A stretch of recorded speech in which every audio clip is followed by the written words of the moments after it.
Matagumpay na nagsagawa ng Drug-Free Workplace Awarding Ceremony ang Santiago City Police Office sa ilalim ng pamumuno ni Police Colonel Lucio L. Simangan Jr., City Director, noong ika-20 ng Nobyembre taong kasalukuyan na ginanap sa Santiago City Police Office Compound. Pinangunahan ng paggawad ni Investigation Agent 5 Armenio V. Guadja, Provincial Officer ng Quirino Provincial Office, PIDEA Region 2. Ang paggawad ng sertipiko ay bilang patunay na muling mapanatili ng tanggapan ang drug-free workplace. Dagdag nito, ito din ay bilang pagkilala sa patuloy na pagsunod ng Santiago City Police Office sa mga pamantayan ng Philippine Drug Enforcement Agency upang mapanatili ang isang disiplinado at drug-free na lugar ng trabaho.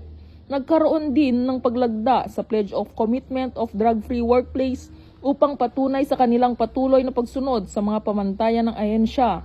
Samantala, nasaksihan ng mga senior high school students ng Santiago City National High School na sa kasalukuyang magsasagawa ng kanilang work immersion program sa naturang police station ang programa.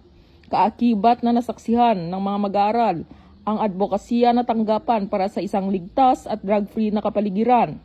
Patuloy na isinusulong ng Senior Chief Petty Officer ang kaligtasan, disiplina at integridad ng serbisyo bilang bahagi ng pangako nito sa maayos at tapat na paglilingkod sa publiko.